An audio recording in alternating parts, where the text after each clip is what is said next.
presidente do Supremo Tribunal Federal, o ministro Luiz Roberto Barroso, afirmou que, encerrada a fase de apresentação de denúncias e produção de provas contra mentores dos ataques na Praça dos Três Poderes, em 8 de janeiro de 2023, o tema será pautado imediatamente na Corte. A declaração foi feita durante o Brasil Economic Forum, em Zurique, na Suíça, num evento promovido pelo Grupo LIDE, ligado a João Dória. Ainda não houve denúncia do Procurador-Geral da República, é a partir daí que começa a ação penal, e aí começa a atuação jurisdicional do Supremo. Feita a denúncia, vai haver a produção das provas, e concluída a produção de provas é que vai haver o julgamento pelo Supremo. Se terminar a produção de provas, eu vou pautar imediatamente. Esse, como eu pauto tudo, o único caso que eu não pautei, que está liberado para pautar, é interrupção de gestação. No mesmo evento, Barroso afirmou que universidades estrangeiras lhe ofereceram exílio durante os ataques às sedes dos Três Poderes no 8 de janeiro. Houve algum momento em que eu me preocupei muito e até recebi de 2 ou 3 lugares oferta de se acontecer alguma coisa, você pode vir para cá. De onde foi? Princeton, a Kennedy School e a Católica de Lisboa. Mas não fui, não. Fiquei muito feliz onde estou. De modo que eu acho, e as investigações revelaram que nós chegamos um pouco mais perto do inimaginável do que havíamos imaginado. Augusto? Apaixonado pelo som da própria voz, né? Tipicamente, ele fala e ele se ouve com deleite. Né? É o seguinte, eu só queria registrar à margem, né, do assunto em questão, o seguinte, que chamou a nossa atenção na reunião de pauta de hoje. A revista editada pelo LIDE, que é a entidade do João Dória que organizou isso aí, tem uma chamada de capa, o título, digamos assim, que é de uma criatividade impressionante. Eu fiquei envergonhado por trabalhar, o José Roberto Guzzo também, por trabalharmos tanto tempo em revista e não termos pensado nisso. Sabe como é que é a capa? É o rosto do Barroso e o título é Luiz Roberto Barroso. Não é uma maravilha? Não é uma maravilha? Você não queria ser capa deles, foram assim, anos trabalhando na imprensa escrita assim, e eu nunca tive essa ideia. A Ana, que foi campeã mundial, escreve coisas maravilhosas. Já pensou, você já sonhou com isso, Ana? Ana Paula Henkel, só.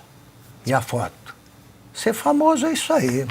Se basta, né? Coisa impressionante, uma aula de jornalismo. Que outras palavras poderiam ser usadas que não o próprio nome? Agora, aula de jornalismo e um monumento à bajulação. Só 2 detalhes em relação a... Bom, primeiro, tá falando de novo sobre o Brasil fora do Brasil, né? Tá no exterior, tá na Europa, falando sobre o Brasil, falando sobre o 8 de janeiro de 2023, em janeiro de 2025. É até cansativo, é uma agenda atrasada, é um samba de uma nota só. Até quando? Até quando eles vão insistir nisso? Fora do Brasil, falando mal do Brasil. E o segundo ponto, ele não consegue falar aborto, né? Interrupção de gestação. Pois é, deixa eu jogar para a Ana, porque do jeito que ele fala tem pressa, né? Diz que vai ser pautado imediatamente. Vale lembrar que o relatório de quase 900 páginas produzido pela Polícia Federal está agora nas mãos do PGR, do Paulo Gonet, da Procuradoria-Geral da República, que vai ou não denunciar lá 39 pessoas, entre elas o ex-presidente Jair Bolsonaro, segundo o ministro Barroso. Caso ocorra essa denúncia, a produção de provas imediatamente vai pautar o caso. Tem um senso de urgência aí nessa questão antes das eleições de 2026? Ana, como é que você avalia isso?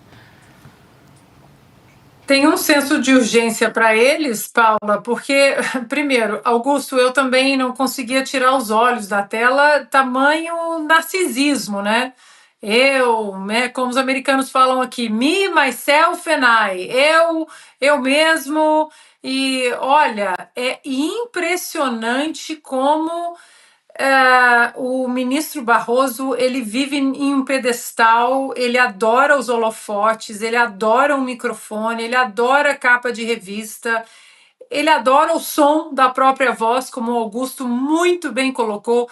É impressionante, assim, o narcisismo, ele exala, né? E essa é uma obsessão dele, né? A própria imagem, a própria voz. E a outra obsessão, Paula, é o presidente Bolsonaro, porque essa ligação que ele acha que ele tem com o público, com as pessoas, com a nação brasileira, a defesa da democracia, uma ligação até que Alexandre de Moraes acha que tem, porque os aplausos em volta dessa gente são aplausos comprados, são aplausos de interesse, nunca são aplausos orgânicos, aplausos de verdadeira admiração, e eles sabem disso. Eles sabem disso. Ali, na hora de colocar a cabeça no travesseiro, eles sabem que todo o aplauso ali em volta de todos eles, o tempo todo, seja no Supremo, seja no LIDE, seja em Nova York, seja em Portugal, são aplausos falsos, são aplausos artificiais.